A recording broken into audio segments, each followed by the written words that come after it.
My daughter died 1 year ago. Today she called my phone. When I first saw I was getting a call from an unknown number, I thought it was another sales call. I only answered it on the off chance it was from my friend Irma. I knew she'd gotten a new phone number. Hello? It was quiet except for someone breathing on the other end. I frowned but tried again. Hello? Is someone there? Or is this another robot telling me I've won a cruise? I heard a quiet laugh followed by a sob. Hi, Mom. I nearly fainted. I did actually drop to the floor, phone nearly slipping from my fingers as an almost familiar voice echoed in my ears. My chest tightened as I looked up at the mantel, where all Kendra's photos were lined up. A happier 12-year-old you couldn't have found, minus those last few months before her disappearance. I swallowed before lifting back up my phone. Is this a joke? I asked. The girl on the other end cleared her throat. It's not a joke. I'm Kendra. If you need proof. Oh, remember when we went to go see that magician and he called me up on stage? I was like 6 at the time. He pulled streamers from my pockets and all I wanted to do was pet the bunny. When he made it disappear, and the pile of streamers, I started bawling my eyes out. You had to drag me off stage and console me with ice cream afterwards. I had strawberry. You had cookies and cream.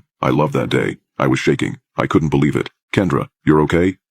Where have you been? It's been 8 years, I thought. I thought you were. I'm okay. Mostly. Kendra sighed and I could hear her fiddle with her phone. I think I can send a picture. Did you get it? I took it last night. My phone vibrated and I looked at the picture I received. A good half of her face was hidden by her hoodie, but I could tell it was Kendra. She was holding up a peace sign with her free hand, and I could see a smile. I couldn't believe it. It was Kendra. I managed to get off the ground and have a seat in my living chair. How? What have you even been doing? Did you run away or were you taken? Waking up that morning to see my daughter was gone was the worst morning of my entire life. I ran away. Ended up in California somehow. Kendra laughed again. You wouldn't believe what kind of stuff I've been up to. Pardon my language. But my God, I've wanted to come back for so long. I just didn't know how. You know? You're always welcome home, I said. Are you coming home now? Just waiting for the bus to take me that last leg. I actually should be back tonight. You haven't moved, have you? I couldn't stop myself from sobbing. I was still trying to absorb that my daughter was alive. No. Your dad wanted to, but I couldn't. Just in case you ever came back. What have you been even doing? Oh, that's a story. I heard Kendra shuffle on the other hand. I'll give you the full story when I'm back, but I can give you some of the highlights now.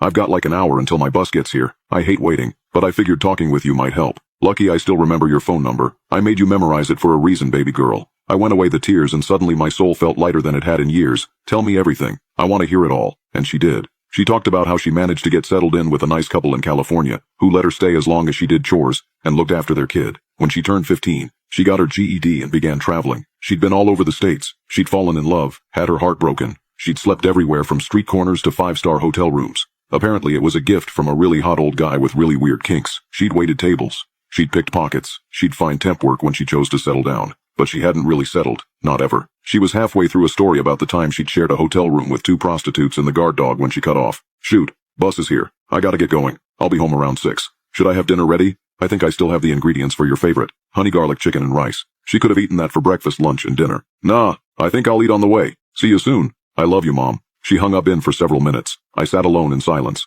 Then I got up and began cleaning the house. I turned on the Beach Boys as I dusted off all the surfaces, did all the dishes. I hadn't felt this free in so long. I only paused for a moment before I headed into Kendra's bedroom. I hadn't gone in there since the day she ran away. Nothing had changed. Bed was still unmade. An empty fish tank sat on her desk collecting dust. I pushed up my sleeves and got to work. Sheets were thrown into the wash. The fish tank was cleaned out. I was planning on remaking the bed when I heard the door open behind me. Dear, what are you doing in Kendra's room? I've completely forgotten to call Greg. I spun around to see my husband. One of his eyebrows raised as he looked around the room. I laughed and wiped away another tear. I got a call today. From Kendra, I said. Greg's face went white. What are you talking about? He said. She's alive, Greg. I laughed and shook her head. I just wanted to get the house ready. I'll get dinner started in an hour. Kendra is not coming home. Lauren, she's gone. You know that. I forced a smile. Listen, I know it was Kendra. We were on the phone for an hour. She even sent me a selfie. See? I pulled my phone from my pocket and offered it to Greg. He took it, and I saw his eyes widen before he sneered.